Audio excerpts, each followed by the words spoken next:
Hello students, welcome to SN Education class. Today we read a poem, lesson number 7 and the poem name is A Prayer for My Daughter. मेरी बेटी के लिए एक प्रार्थना। ये poem लिखी है W.B. Yeats ने, जिन्होंने ये पोएम 24 साल की उम्र में लिखी थी और इसी के साथ कई और बेहतरीन पोएम के नाम लिखे हैं जो उन्होंने लिखी, और उन्होंने गीतांजलि की यादगार परिचय भी लिखा है। उन्होंने 10 उपनिषदों में सह अनुवाद भी किया है और 1923 में उन्हें साहित्य का नोबेल पुरस्कार मिला है। इस कविता में उन्हें अपनी नई जन्मी हुई बेटी की फिक्र हो रही है, चिंता हो रही है। वो उसके लिए बहुत चिंतित है कि वो उसकी सुरक्षा किस प्रकार कर पाएंगे। वो इस समाज के रीति रिवाज, उसकी खुशी, उसके दुख, उसके अच्छे जीवन के लिए प्रार्थना करने के लिए कहते हैं। तो चलिए देखते हैं कविता क्या है। सामने आपको पोएम का एक एक स्टेंजा लिखा हुआ दिखेगा और मैं उसका हिंदी सरल अनुवाद कर रही हूँ। आई थिंक कि आप समझ जाएंगी। लिखा है कि एक बार जब बहुत तेज़ तूफान आता है तो वो मेरे बच्चे के पालने को हिलाता है और उसके नीचे छुप जाता है। इसमें कोई बाधा नहीं, कोई परेशानी नहीं, क्योंकि बच्चा सो रहा है। लेकिन वो जिस पालने में सो रहा है वो ग्रेगरी की लकड़ी है, और जो तूफ़ान है वो सामने की पहाड़ी से आ रहा है, घास फूस को हिलाता हुआ मेरे मकान की छत को हिला रहा है। उसकी जो हवा है वो मकान की छत को हिला रही है, और ये तूफ़ान, ये ठंडी हवाएं अटलांटिक की तरफ से आ रही हैं। मैं सोया नहीं, मैं 1 घंटे चलता रहा और प्रार्थना करता रहा, क्योंकि मेरे मन में बहुत निराशा थी। मैं 1 घंटे तक इस बच्ची को गोद में लेके चलता रहा, प्रार्थना करता रहा, क्योंकि उसे उस तूफ़ान से बचाना है। जिस प्रकार समुद्र की लहरें टकरा रही हैं, उसी प्रकार मेरे मन में चिंता उमड़ रही है बच्ची के भविष्य के लिए, कि वो कैसा होगा, उसके आने वाले साल कैसे होंगे, और वो उसकी कल्पना करने लगता है।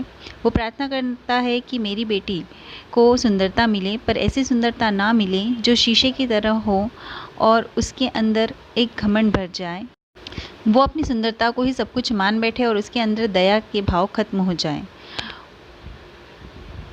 क्योंकि ऐसे लोगों को कभी भी कोई पसंद नहीं करता। ऐसे लोगों के कोई दोस्त नहीं बन पाते। कवि ने अपनी ज़िंदगी में भी एक ऐसी लड़की को चुना था, हेलन। उसके बारे में वो बताता है कि उसने बाद में एक ऐसे मूर्ख व्यक्ति से शादी कर ली जिससे उसकी ज़िंदगी पूरी तरह बर्बाद हो गई और वो परेशान हो गई। हेलन पोएट की गर्लफ्रेंड थी, जिसने उसे बाद में छोड़ दिया और किसी और से शादी कर ली। केवल हेलन ही नहीं, यहाँ पर उन महान रानियों के बारे में भी बताया गया है, जैसे वीनस जो कि प्रेम की देवी है। उन्होंने भी यही गलती की थी। उन्होंने भी एक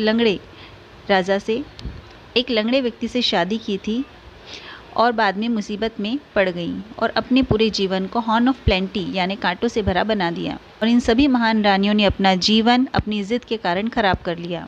बड़े ही शिष्ट रूप से कवि ये कहता है कि हमारा हार्ट कोई गिफ्ट नहीं है, कोई सामान नहीं है जिसे खरीदा जा सके, बेचा जा सके। इसे जीता जाता है। कवि चाहता है कि उसकी बेटी भी आचार व्यवहार सीखे, वह अपनी सुंदरता के घमंड में चूर न हो, उसके अंदर सुंदरता के साथ बुद्धिमानी भी हो, गरीब लोगों के बारे में वो सोचने वाली हो, दया का भाव रखने वाली हो, उसकी आंखों में सुंदरता के साथ साथ उदारता का भाव भी हो।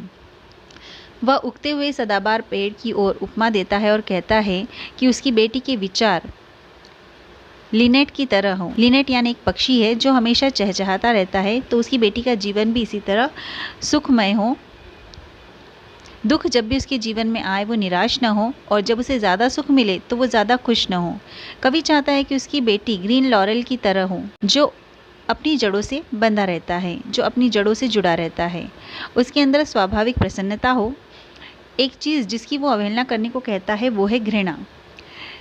घृणा दुनिया का सबसे बड़ा पाप है। जो व्यक्ति घृणा से परे होता है वो दुनिया की किसी भी ताकत से लड़ सकता है, किसी भी तूफान का सामना कर सकता है। घृणा को सबसे बुरी चीज़ बताया गया है।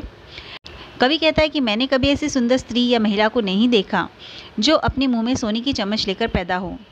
जो भी उसे कमाना होता है, जो भी उसे करना होता है, अपनी ज़िंदगी में स्वयं करना पड़ता है। हमें हर तरह की हवाओं को झेलना है और जो करना है वो स्वयं करना है। उसके अंदर संस्कार हो। कवि चाहता है कि उसकी बेटी के अंदर संस्कार हो।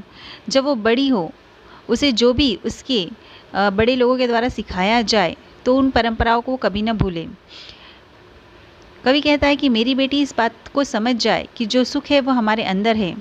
यदि हम अंदर से खुश रहेंगे तो हमें कोई दुखी नहीं कर सकता। यही भगवान की इच्छा है। उसे हर परिस्थिति में हैप्पी रहना होगा। और कवि ये भी कहता है कि उसका जो भी पति होगा, उसका जो भी परिवार होगा, उसके आने वाला यानी जब भी उसकी शादी होगी, उसके जीवन में कोई दुख ना हो, कोई तकलीफ़ ना हो। जहाँ भी उसकी शादी हो वहाँ परंपरा और रीति रिवाज को निभाया जाए, जहाँ घमंड न हो, जहाँ घृणा न हो। सेरेमनी यानी प्रत्येक उत्सव के बारे में कहा गया है कि उत्सव जो होते हैं वो लोगों के लिए होते हैं, हमारी परंपराओं को बनाए रखने के लिए होते हैं। जैसे लॉरेल का पेड़ होता है जो कई वर्षों तक जीवन जीता है और अपनी परंपराओं को बनाए रखता है, इस तरह उसकी बेटी के लिए भी वो चाहता है कि वो भी परंपरा रीति रिवाजों को निभाने वाली बने, यानी कुल मिलाकर संस्कारी बने। तो ये थी हमारी आज की पोयम। अब देख लेते हैं इसके पैसेज और उसके कुछ क्वेश्चन आंसर।